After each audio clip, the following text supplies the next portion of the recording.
नमो हरिहन्ताणम्।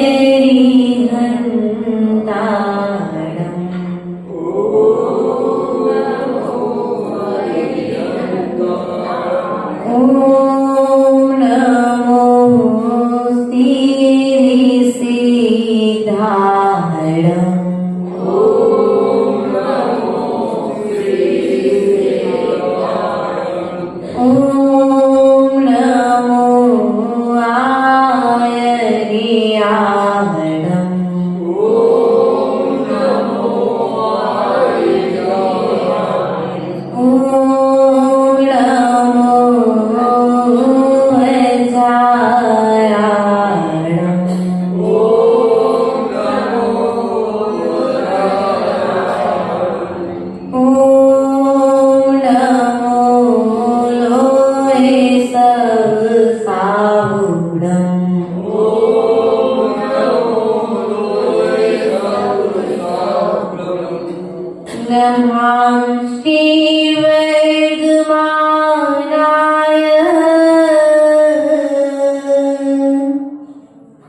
देवादिदेव आदिनाथ भगवान की जय। देवादिदेव मूलनायक पार्श्वनाथ भगवान की जय। देवादिदेव शासनायक भगवान महावीर स्वामी की जय। आचार्य भगवंत कुंद स्वामी की जय। आचार्य भगवंत विराट सागर जी महाराज की जय। आचार्य भगवंत विशुद्ध सागर जी महाराज की जय। मम दीक्षा शिक्षा दाता ईश्वर विभव सागर जी महाराज की जय।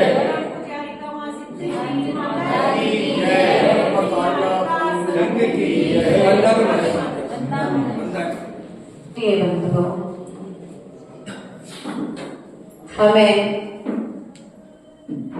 अपने इस जीवन रूपी आंगन में बाग लगाना है, आग नहीं लगाना है। यदि बाग होगा, फूल होंगे तो पंछी आएंगे, भौरा फूलों का रस लेने आवेगा। और यदि आग होगी तो सब राख हो जाएगा। इसलिए प्रयास और पुरुषार्थ करिए बाग बनने का। आग की तरह जो हम थोड़ी थोड़ी बातों पर आग बबूला हो जाया करते हैं, उस आग रूपी स्वभाव को हमें छोड़ना पड़ेगा। जब तक यह स्वभाव अर्थात हमारा विभाव परिणाम छूटेगा नहीं,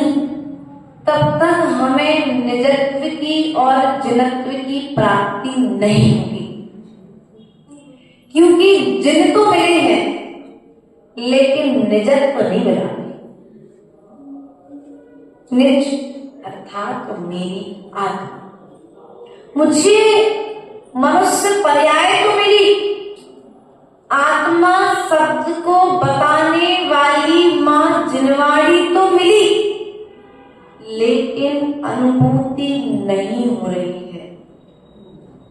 तो हमारी स्थिति कुछ उस गोबर के कीड़े की तरह है। आपने सुनी कहानी है? हाँ, गुबरेला कीड़े की नहीं सुनी कहानी? एक बार की बात है, एक व्यक्ति बहुत धर्म करता था और बहुत धर्म करते करते उसे धर्म का आनंद नहीं आ रहा था। उसे सब काम करते हुए, जैसे आपने ड्यूटी बना करके रखी है, कई लोगों ने सौभाग्य मान करके अभिषेक किया है, कई लोगों ने ड्यूटी मान करके किया है, और कई लोगों ने ऐसा सोच करके रखा है हम जैन हैं, जैन मोहल्ले में रहते हैं, वो काके धोती दुपट्टा पहन के चुपचाप धर्म कर लो। मान्यता है सबकी अपनी अलग अलग है। वो व्यक्ति धर्म करता, जो भी धर्म करता, उस धर्म को करते हुए भी उसे धर्म का आनंद नहीं आ रहा है। तो एक महात्मा के पास में गया और उसने उन महात्मा से पूछा कि भगवान मैं धर्म करता हूँ लेकिन मुझे धर्म का आनंद नहीं आता। महाराज ने कहा धर्म करने के बाद तुम क्या करते हो? बोले मैं धर्म जब करता हूँ तो धर्म करने के बाद जो हमारी रोज की रूटीन होती है वही काम करता हूँ। बोले धर्म करते समय क्या करते हो?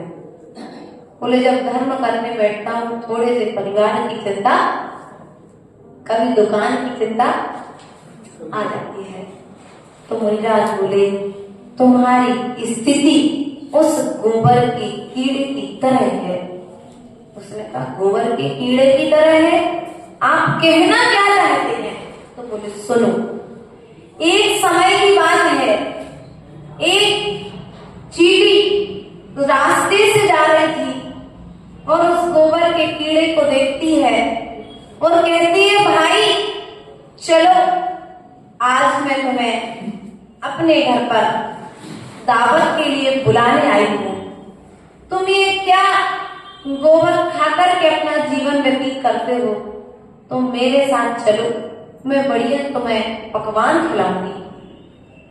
चींटी अपने साथ दावत पर उस गोबर के कीड़े को ले जाती है, साथ में ले गई और कह दिया कि देखो ये पकवान यहाँ पर रखे हैं, मैं दूसरी साइड से उस पकवान का आनंद लेती हूँ, तुम इस साइड पर खड़े हो जाओ और तुम्हें जितना पकवान खाना हो उतना पकवान तुम ग्रहण कर लो। दोनों अपने तरफ से उस बर्फी के बीज को ग्रहण करने लगे। चींटी ने थोड़ी देर बाद पूछा कि पूछो तू मेरा भोजन कैसा लगा? उसने उस गोबर के कीड़े से जाकर के पूछा भैया आज मैंने तुम्हें दावत पर बुलाया है, बताओ भोजन कैसा लगा? उसने कहा वैसा ही स्वाद आ रहा जैसा गोबर में आता था। क्या कहा? वैसा ही स्वाद आ रहा जैसा गोबर में आता था। उसने कहा ऐसा हो ही नहीं सकता। तो ठीक है एक काम करो, जिस साइड हो, उसने सोचा हो सकता है नमक वो खारापन इसलिए, उसने कहा जिस साइड से मैं ग्रहण कर रही हूँ उस साइड से तुम ग्रहण करो, और जहां से तुम कर रहे थे वहां से मैं भोजन ग्रहण करती हूँ। दोनों ने अपना स्थान बदल दिया। उसके बाद फिर दोबारा आके पूछा भैया देखो अब स्वाद आया कि नहीं आया? बोले अभी भी स्वाद नहीं आ रहा।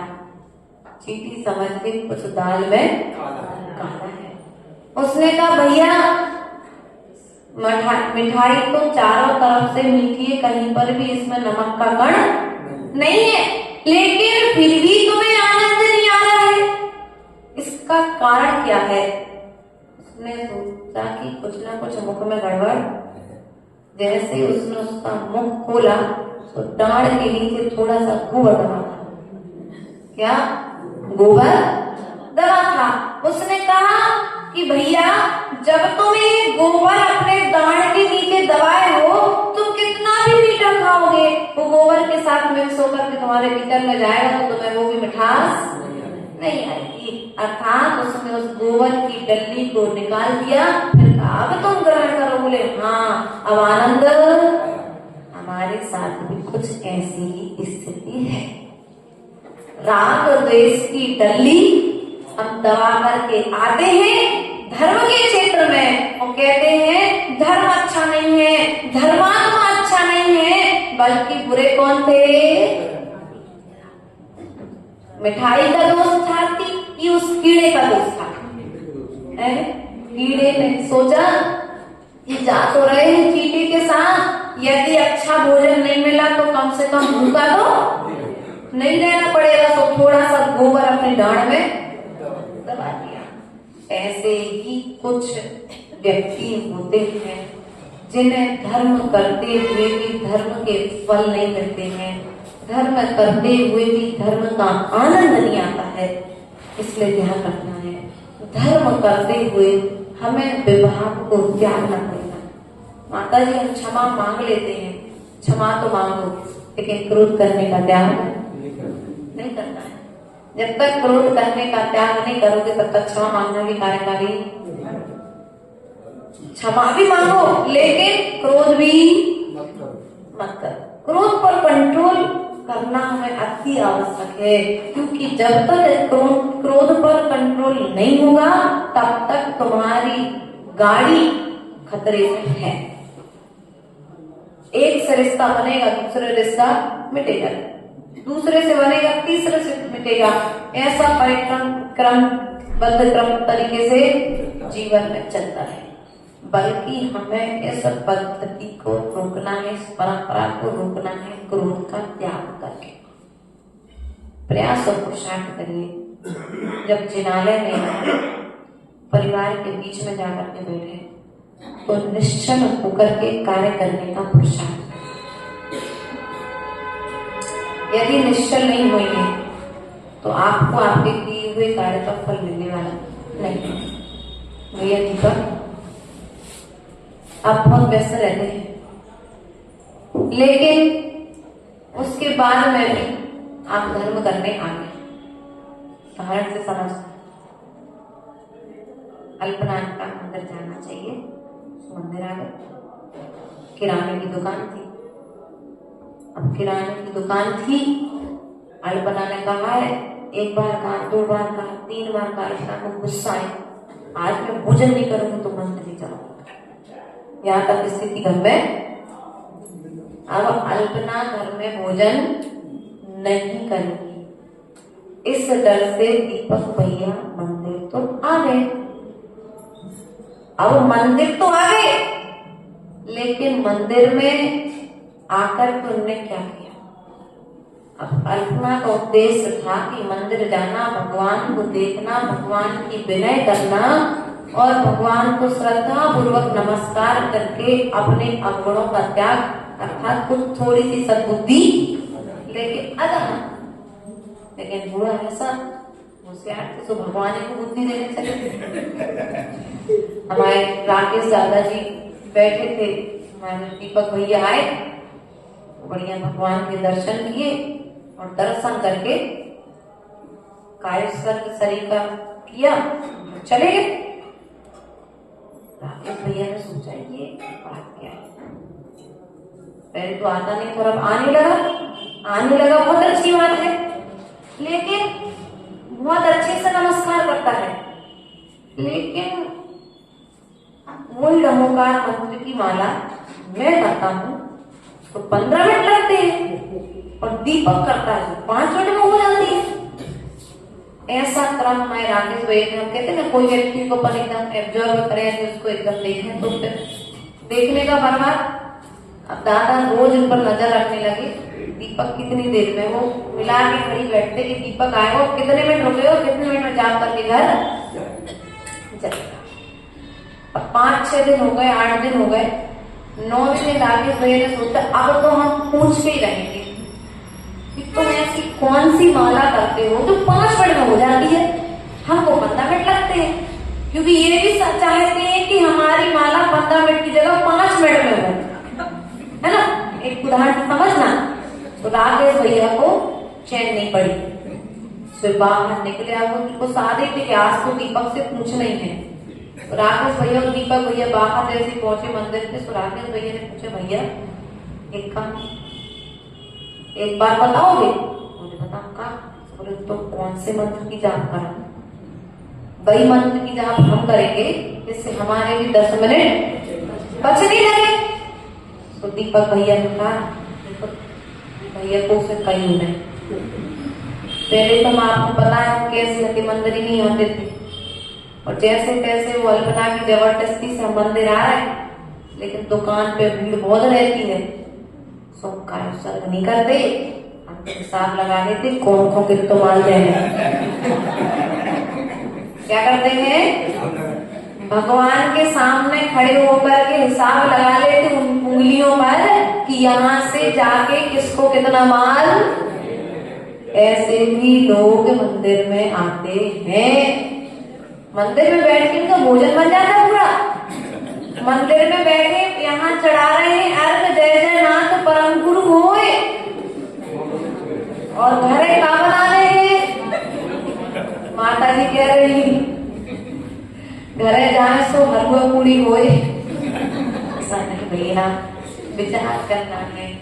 जिस कार्य को आपने करना प्रारंभ किया है उस कार्य को पूर्ण मनोयोग के साथ करिए। यदि पूर्ण मनोयोग के साथ करेंगे, निश्चल भाव के साथ में करेंगे, तो वह कार्य आपके लिए सफलता देगा, आपके लिए उन्नति का कारण बनेगा। वह कार्य आपके लिए क्रोध अर्थात तुम्हारी कसाय के समन का कारण बनेगा। लेकिन यदि कोई कार्य जबरदस्ती किया और श्रद्धा पूर्वक नहीं किया, कार्य तो होगा लेकिन सफलता नहीं मिलेगी, उन्नति आपके हाथ में आने वाली। और हमें चाहिए है उन्नति, हमें चाहिए है कि हम बोए, बीज बोए और हमें सीधे आम मिल जाए। ऐसा तो होने वाला, पानी भी देना पड़ेगा, जहाँ बीज बोया उस भूमि को एक बार देखने भी जाना पड़ेगा, वरना उससे बीज बो दिया और देखने नहीं गए तो फिर पक्षी पशु उस पेड़ के लिए खाए। अर्थात कर्म का उदय कसाय की हृदय में आएगी, और तुम्हारा जो पुण्य की हृदय में आने वाला था वह पुण्य पाप में। इसलिए ध्यान दीजिए, क्रोध करने से बचिए। व्यक्ति क्रोध परायों पर नहीं करता है, अपनों पर करता है। क्या नाम भैया का नाम? क्या नाम? मितेश, अंशिका के पापा जी, ऐसे जाने ना। अंशिका के पापा जी, आपकी बड़ी समस्या है कि मुझे क्रोध आता है। मैं आपसे कौन सी ऑटो में बैठ के आता है? कोई ट्रेन में आता, बस में आता, कोई दिशा से आता हो, पूरब से, पश्चिम से, उत्तर से, दक्षिण से। क्रोध कहाँ आता है? क्रोध कोई दिशा से नहीं आता, कोई बस से, ट्रेन से, ऑटो से नहीं आता है। व्यक्ति अपने से कमजोर व्यक्ति को देख करके उस पर क्रोध करना प्रारंभ। इसलिए क्रोध करने से बचिए। आपके गली में कुत्ते हैं? पूछ रहे तो डरो, आपसे नहीं कह रहे, आपसे उदाहरण के माध्यम से आपको समझाना चाह रहे हैं। गली के कुत्ते को देखना, वो गली का कुत्ता पहचान वाले पर नहीं होता। आपके घर में रहने वाला कुत्ता जिसके लिए आप रोटी खिला रहे, पानी पिला रहे हो, वो कुत्ता किस पर भौंकता है?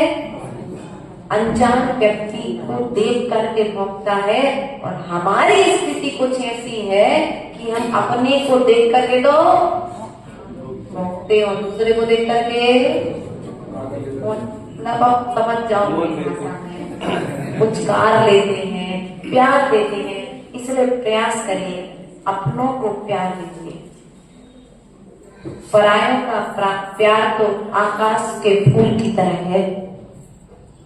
बिजली के अर्थात जैसे आकाश में बिजली चमकती है, झड़क होती है, ऐसे ही परायों का प्यार आकाश में चमकती हुई बिजली की तरह है, अर्थात जुगनू की तरह है।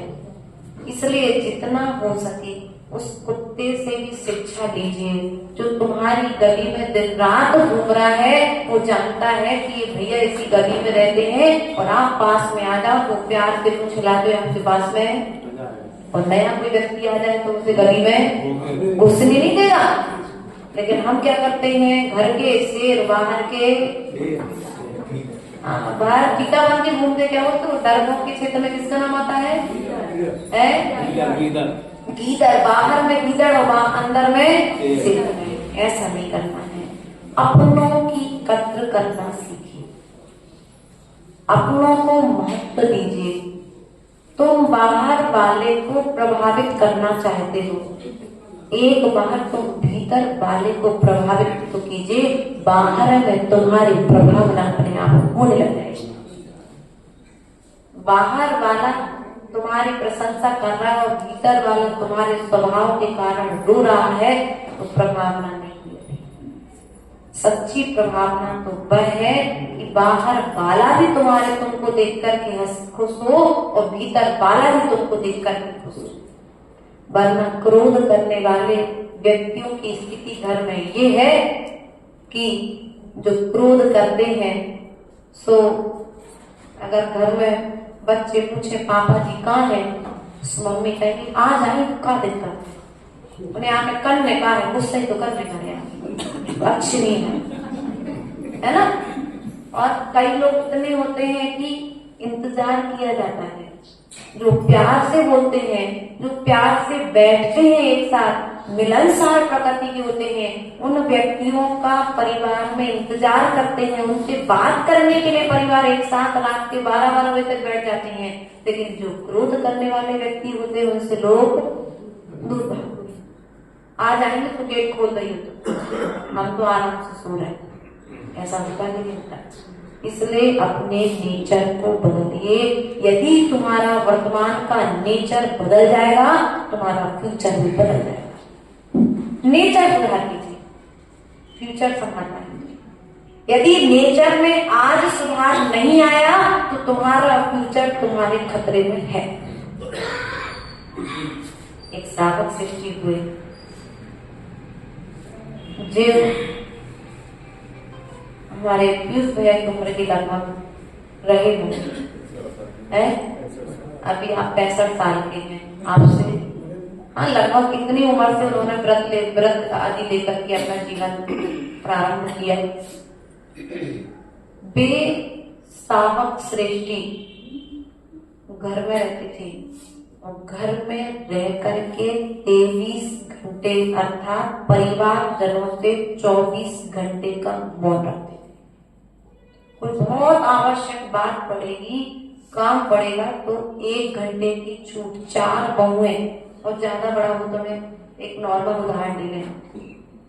बहुएं ससुर को हाथों पर लिए थी कि पापा जी मुझे आज्ञा दे, मैं उनका नाम नेचर, व्यक्ति का नेचर अच्छा है तो सब हाथ जोड़ खड़े, और यदि नेचर खराब है तो व्यक्ति आ जाओ चले जाओ, तुमसे कोई मतलब। इसलिए अपना नेचर ऐसा बनाइए कि आपके बच्चे देखो। अब तो कहते पहले के बच्चे अलग थे, आज के बच्चे एडवांस दिमाग पैदा हो रहे।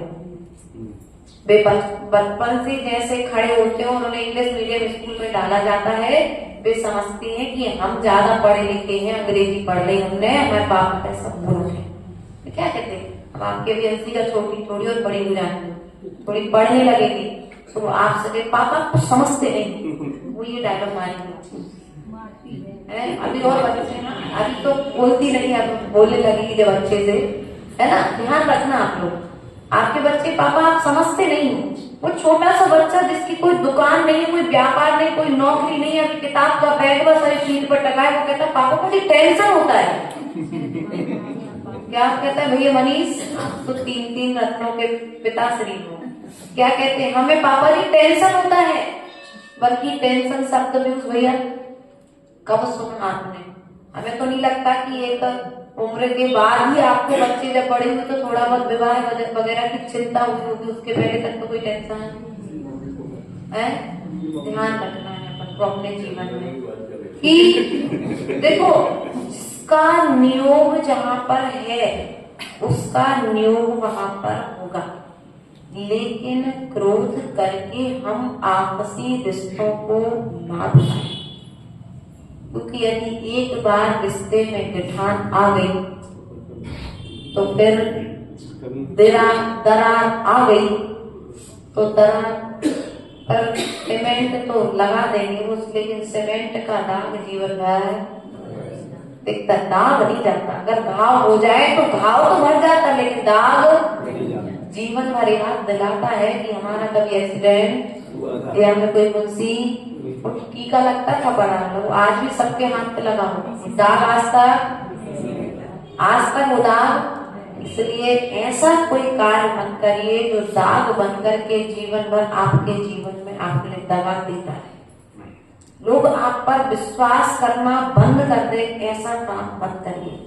अपना नेचर ऐसा बनाइए कि लोग तुम्हारे नेचर की प्रशंसा लोगों से करें, ना कि आपके अवगुण रूपी जो आपने स्वभाव बनाकर नेचर बनाकर रखा है उसकी आप प्रभाव करें।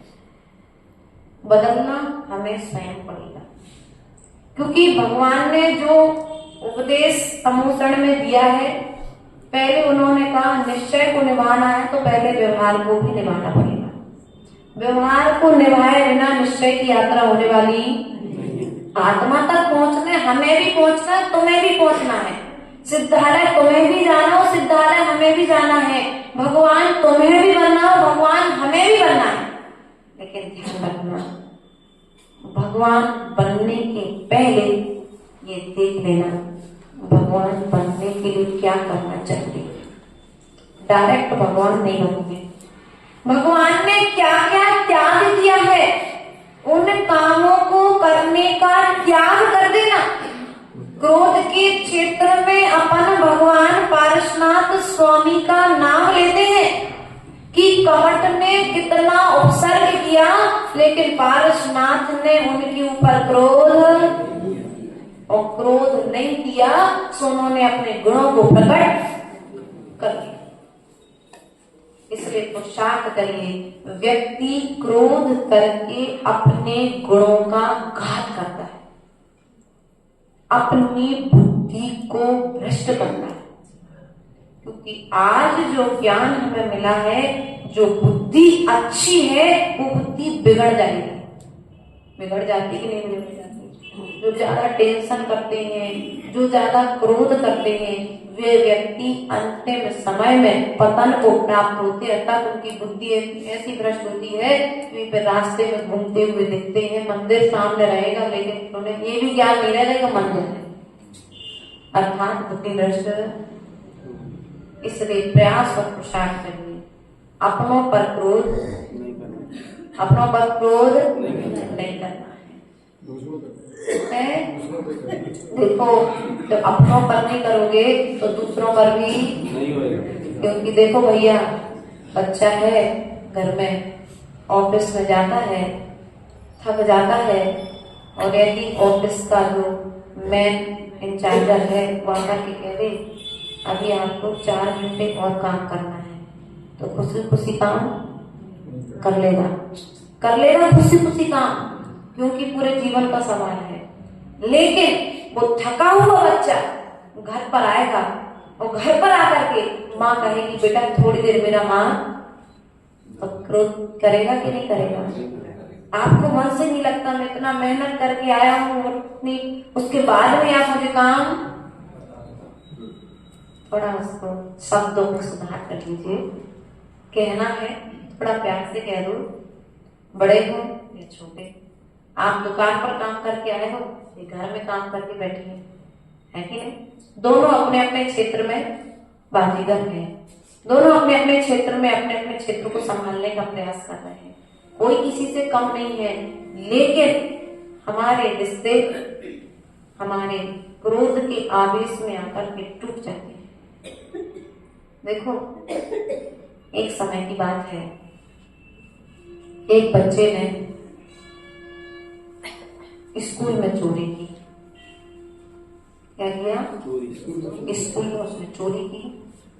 अब जब स्कूल में चोरी की तो उसके टीचर ने कहा, जिस बच्चे की चोरी हुई है वो बच्चा रो रहा है, तो टीचर ने कहा कि आज हम सब बच्चों की चेकिंग करेंगे।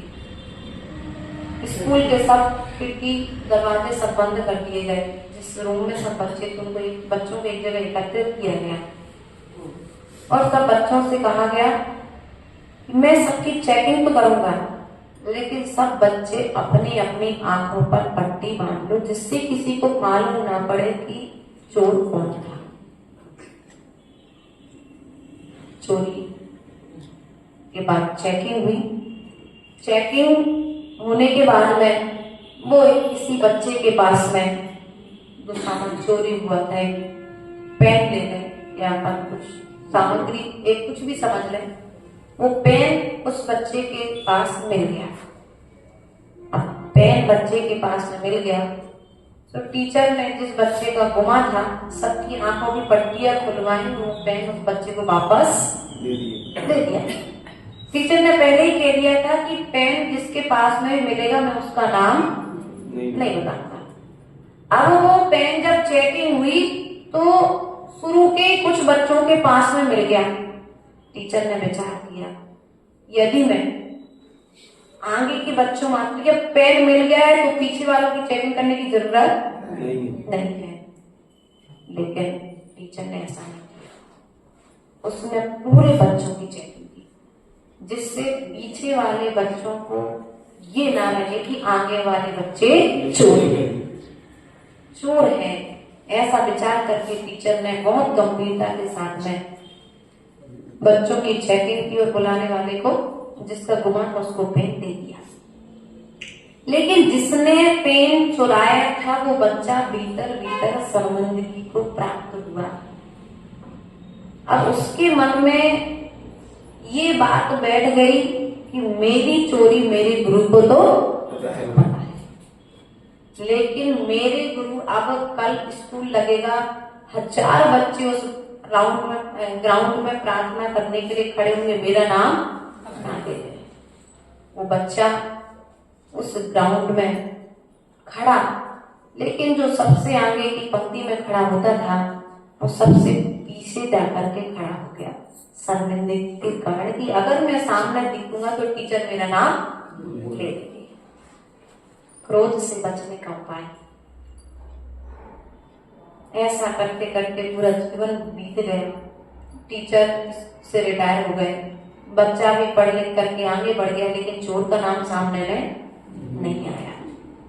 उसी स्कूल में कुछ समय के पश्चात एक बहुत बड़ा फंक्शन हुआ और उस फंक्शन में जो बच्चे ने चोरी की थी वो बच्चा पढ़ते पढ़ते खूब बड़ा पैसे वाला इंसान बन चुका था।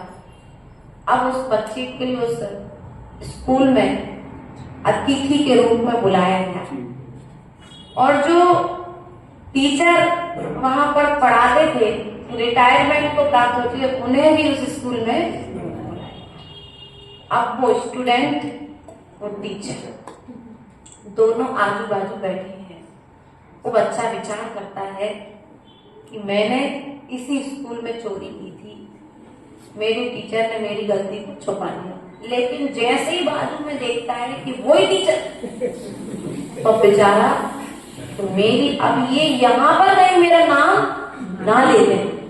तो गया और टीचर ने कहा मैं आपसे कुछ बात करना चाहता हूँ, और अलग से रूम में लेकर के गया और उनके लिए साष्टांग नमस्कार किया और कहा कि देखो आपकी कृपा से यदि आपने उस दिन मेरा दोष नहीं छिपाया होता तो आज मैं इतने बड़े पद पर इतना बड़ा आदमी नहीं बनता। इसलिए आज भी आप कृपा करना कि मेरी इस गलती को यहाँ पर प्रस्तुत करना। टीचर बोले कौन सी गलती? बोले मैं स्कूल में वो पेन चुराया था ना, आपने चेकिंग ली थी। अच्छा तो चोर तुम थे क्या? क्या बोला टीचर ने? चोर तुम थे क्या? तो बच्चा आवाज रहेगा कि मेरे टीचर गलत तो नहीं पहचान लिया, क्योंकि अब समय बहुत हो चुका है। उस टीचर ने कहा, उस बच्चे ने कहा आप ऐसा क्यों कह रहे थे? चेकिंग आपने ली थी, आपने ही वो बच्चे का पेन वापस दिया था हमारे पास से लेकर के। तो टीचर ने कहा मुझे नहीं पता कि जब मैंने तुम्हारी आंखों में पट्टी बंधवाई थी उसके पहले मैंने अपनी आंखों में पट्टी बांध ली, जिससे मैं भी उस गलती का प्रमाण कभी किसी को नीचा ना देखना, मैं भी उस बुराई को देखना नहीं चाहता। प्रिय बंधुओं, यदि ऐसे महान व्यक्तित्व इस धरती पर होते रहेंगे तो व्यक्ति विकास करता रहेगा।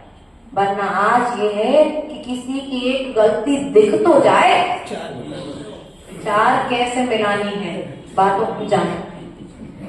ऐसा लोगों की प्रकृति, कुछ लोगों की प्रकृति ऐसी हो चुकी है। तो आज प्रकृति यदि बदल लोगे तो आगे जाकर के तुम्हारा फ्यूचर समझ जाएगा। वरना नेचर नहीं बदला तो फ्यूचर तुम्हारा खतरे में है। तुम्हारा बच्चा तुम्हारी बात नहीं सुनेगा, तुम्हारी पत्नी तुम्हें छोड़ करके चली जाएगी, तुम्हारे बच्चे तुम्हें छोड़ करके चले जाएंगे, तुमने पैसा तुम्हारे पास में, मकान तुम्हारे पास में है और परिवार तुम्हारे पास में नहीं है, तो तुम्हारे लिए सब शमशान घाट की तरह लगेगा। क्योंकि जहाँ पर प्रेम है वहां पर मंदिर है, और जहाँ पर प्रेम नहीं है वहां पर शमशान घाट है। इसलिए प्यार बांटिए और प्यार बांटिए और प्यार दीजिए तो मिलेगा भी। क्रोध करने से बचिए, क्योंकि आज प्रत्येक घर की एक ही समस्या है, थोड़ी थोड़ी बातों पर अनबन। और हुई तो कई बार तो भूखे भी घर से निकल जाते। चिंता नहीं करो, आज भूखे गए हो घर से, कल उसके दुष्परिणाम भी तुमको मिलने वाले हैं कि नहीं है। कोई बात नहीं, धैर्य पूर्वक कर लो। बताया था सनत चक्रवर्ती का उदाहरण कि उसने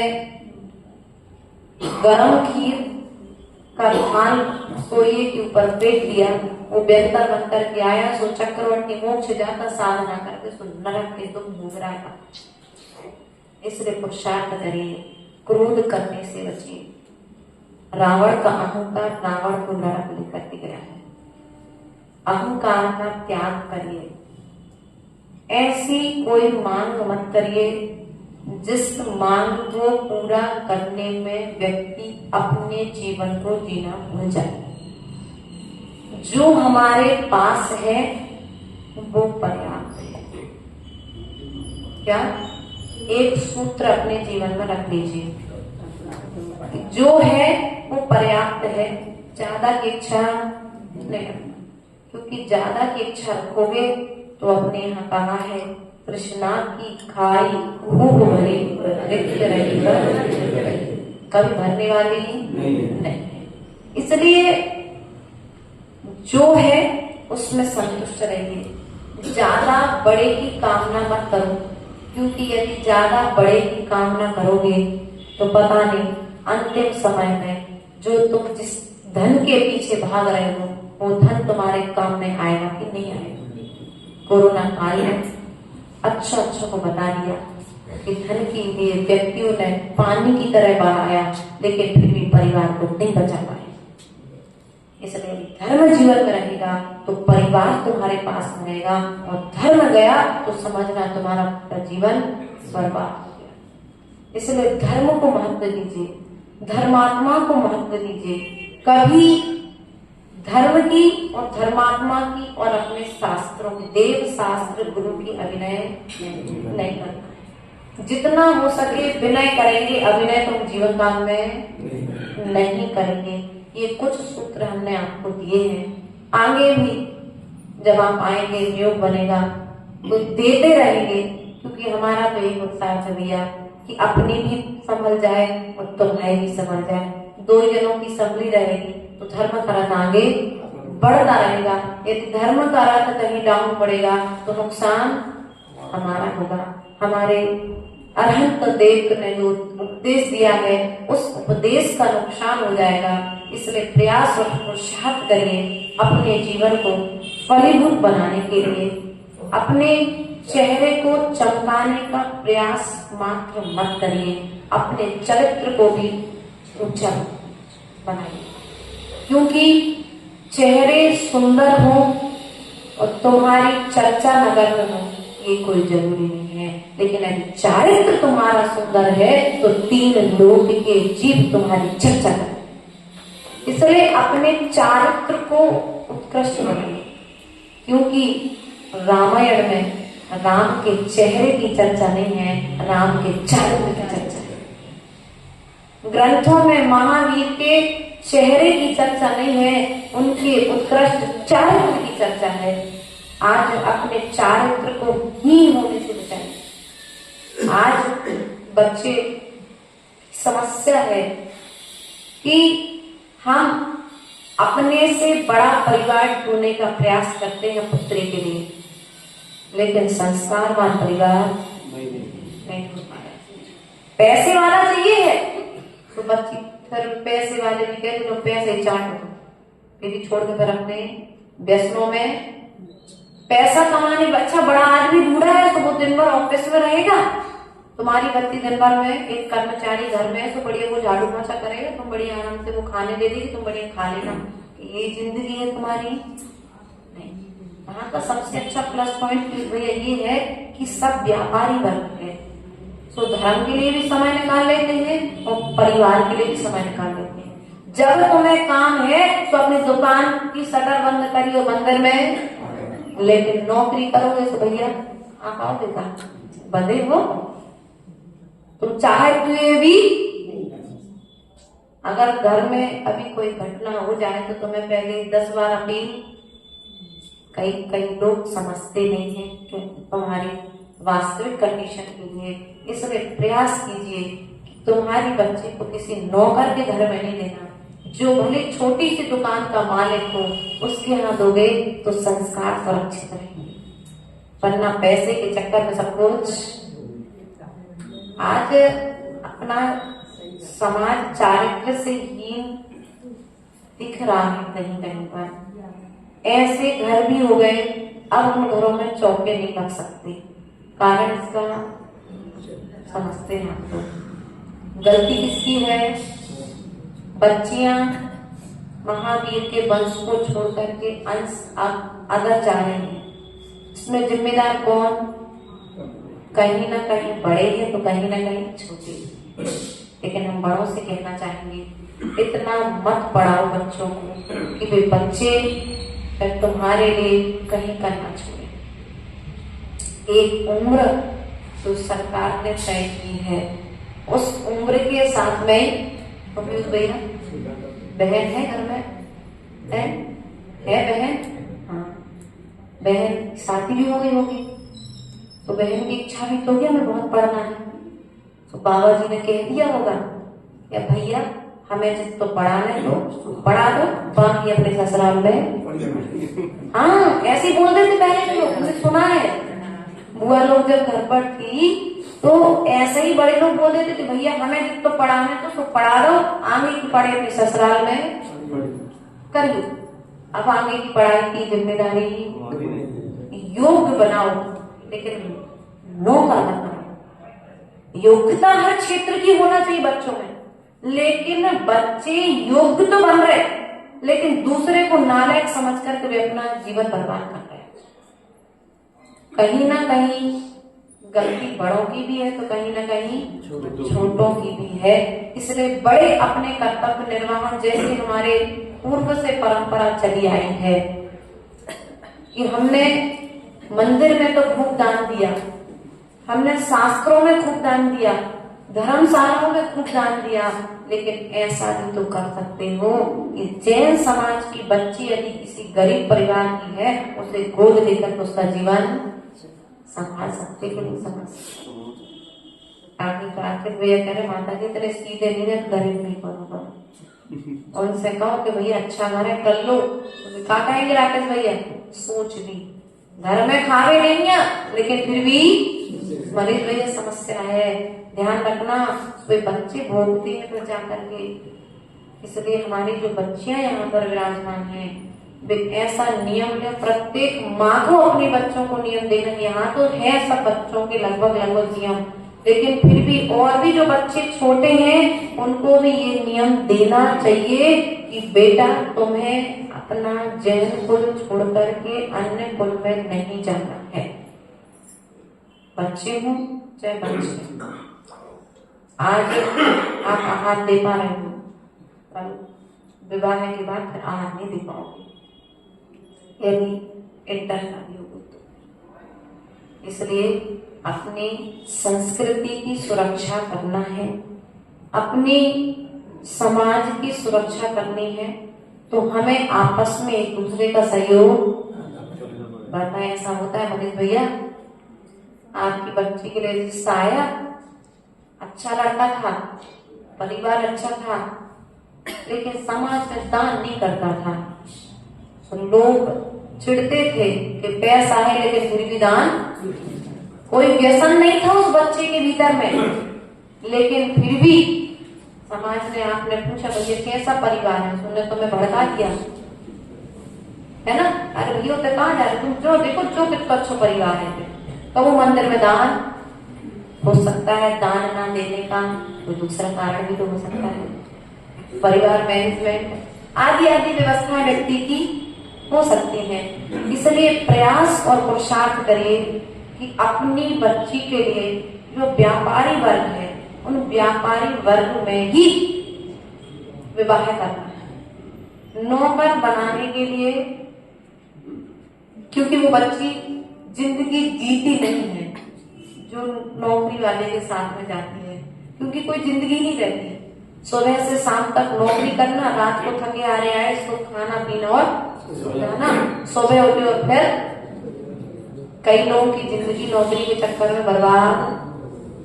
तो कुछ लोग कह रहे, सब लोग नहीं कह रहे, तो अपने ऊपर नहीं लेना, आप लोग बहुत अच्छे हो यहाँ वाले, हम तो उन लोगों की कह रहे हैं जो लोग हमारे पास आकर के कहते हैं कि माता जी हमारी कोई जिंदगी अब नहीं बची, हमारे पास हम क्या समाधान करें। तो उनके लिए हमारा कहना है कि माता पिता से कहना है कि आप समझदारी से निर्णय लीजिए। अब नौकरी वाले बच्चे तो उनका क्या होगा, तो भैया जो नौकरी लड़कियां कर रही वो अपने हिसाब से उनका नहीं होगा, अपना बनेगा, लेकिन पुरुषार्थ पहले ये करिए कि तुम्हारी बच्ची के संस्कार सुरक्षित रहें। इतना बड़ा पैसे वाला परिवार मत देखो कि तुम्हारी बच्ची मंदिर भी ना जा पाए। बच्चा है खूब दूर है, हफ्ते में एक दिन मंदिर मिलता है, और इटारसी में था तो रोज मंदिर को वैसा मंदिर करता था। नहीं, मैंने तो देखा जब घर में बड़ी दीदी के विवाह की चर्चा चलती थी तो चर्चाएं होती थी, 2-4 जगह के लोग आए भी, दादाजी ने मना कर दिया, तो दादाजी से पूछा आपने मना क्यों किया, तो बोले हमें पैसा वाला नहीं चाहिए, हमें संस्कार वाला चाहिए। पैसा वाला हमारी बॉडी को रहने कितने में है, हमें मकान बड़ा नहीं ढूंढना, कच्चा मकान होगा चलेगा, लेकिन लड़के में यदि योग्यता है तो मकान भी बड़ा बना लेगा, और पैसा भी कमा करके हमारी लड़की को सुखी। हमें ऐसा लड़का चाहिए जो सुख दुख में हमारी बेटी के पास। आज क्या है, व्यक्ति क्या देखता है, पहले मकान देखता है, मकान के बाद पैसा देखता है, और पैसे के बाद में फिर मम्मी पापा हो तो चलेंगे, नहीं हो तो नहीं।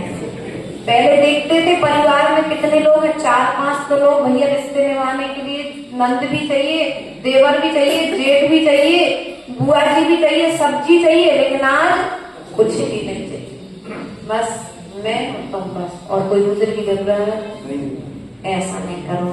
अपनी सोच को बदलिए। अपनी जो संकुचित सोच हमने बना ली है उसमें परिवर्तन लाइए, कि आपके विचारों में यदि परिवर्तन आएगा तो श्रवण संस्कृति की सुरक्षा हो जाएगी।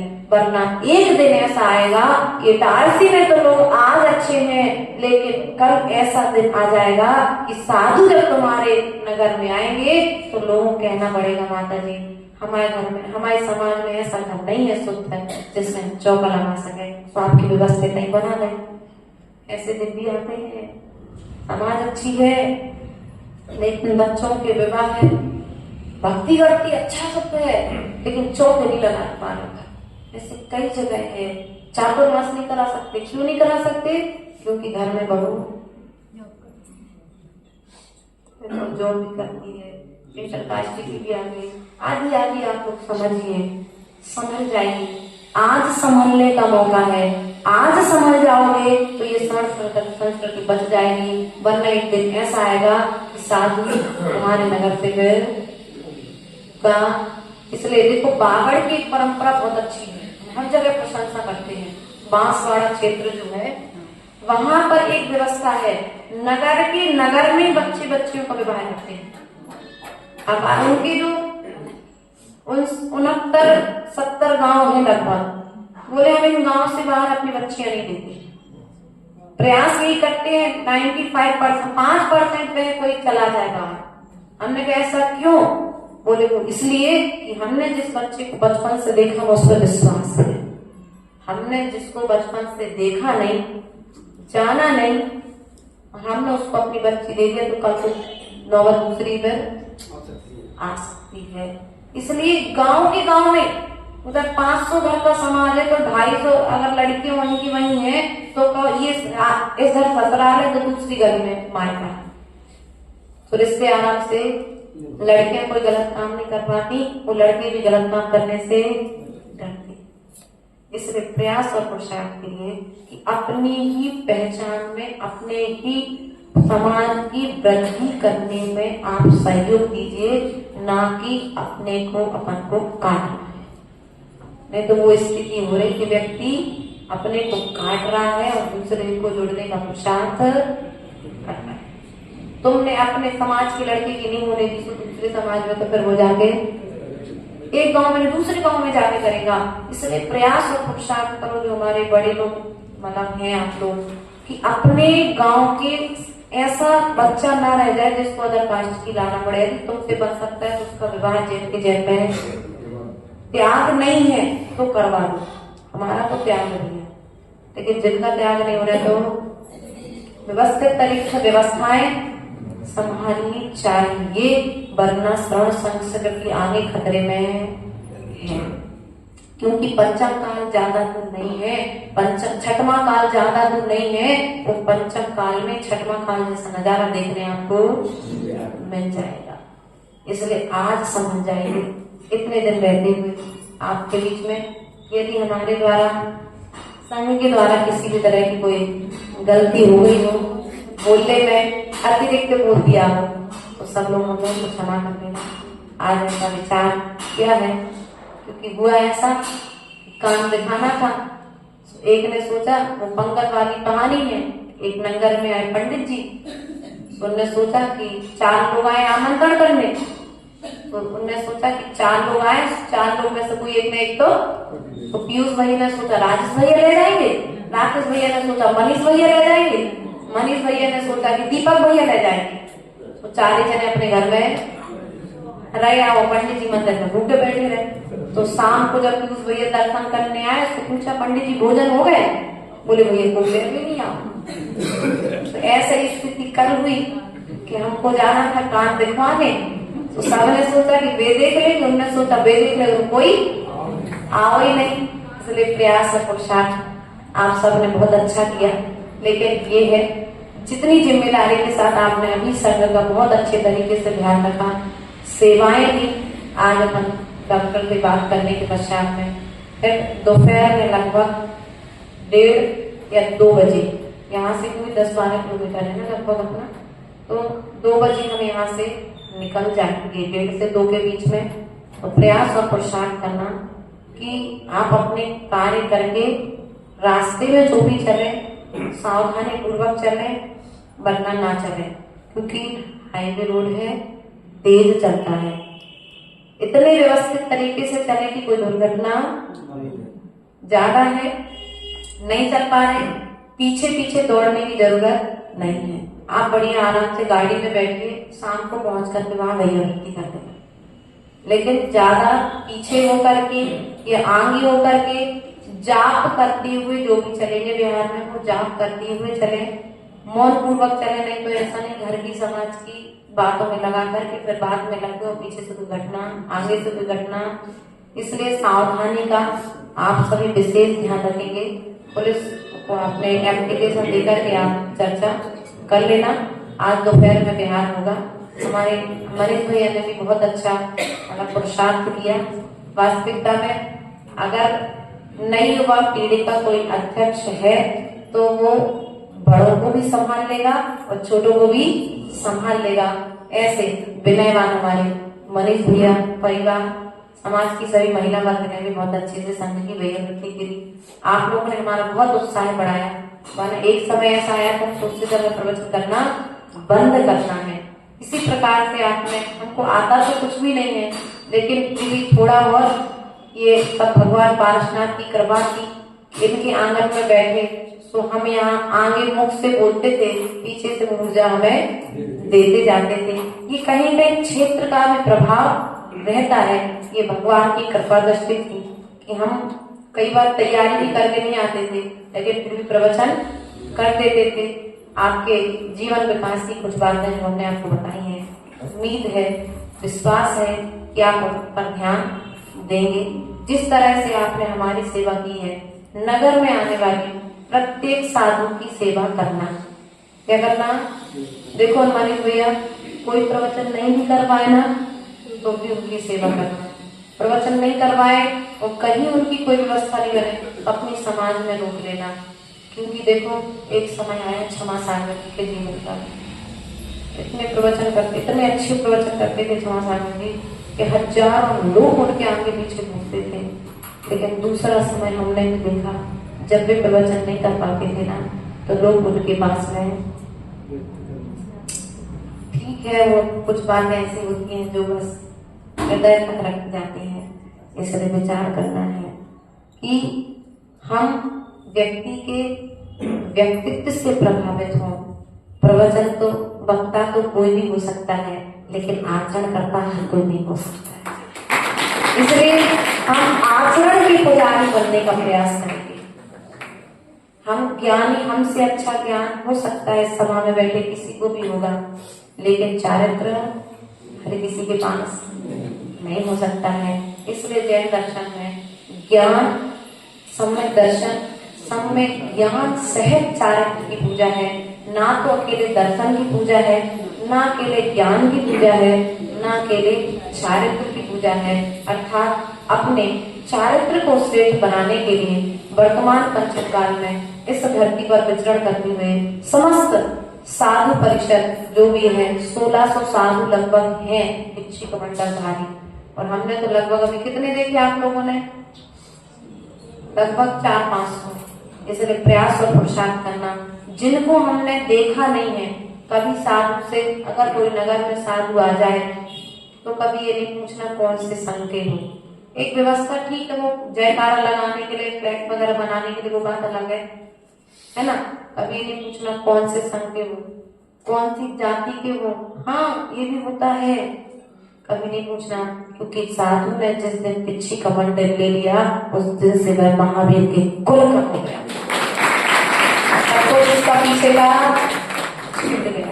वरना ऐसा भी होता है कि हमारे समाज के साधु आए तो चौका लगाएंगे, तो हमारे समाज के साधु आए तो चौका। अरे भैया प्लीज, आप जब बैठोगे और सुनोगे ना, हम लोग जब सुनते हैं ना ये सब बातें, तो ऐसा लगता है कि कहाँ जा रहा है अपना जैन धर्म में। इसलिए प्रयास और पुरुषार्थ करना है कि हमें श्रवण संस्कृति की रक्षा करना है, कैसी भी हो सके। हमें श्रवण संस्कृति की रक्षा, हम साधु नहीं बन सकते, लेकिन साधु की सुरक्षा तो कर सकते हैं। पर आज साधु की सुरक्षा करोगे तो कल वो दिन दूर नहीं जब तुम भी साधु बन जाओगे। इसलिए प्रयास और पुरुषार्थ करना, श्रवण संस्कृति की सुरक्षा, जिनवाणी की सुरक्षा, जिनालयों की सुरक्षा कैसे होगी, इस विषय में प्रतिपल मंथन करते रहना। और एक बात और आपसे कहने की, यहाँ पर स्वाध्याय नहीं होता शाम को, नहीं होता ना? है? कितने बजे होता? कितने लोग आते? चलो, अगर सुनो माता, अगर वो देवी बैठ जाओ 2 मिनट बैठ जाओ।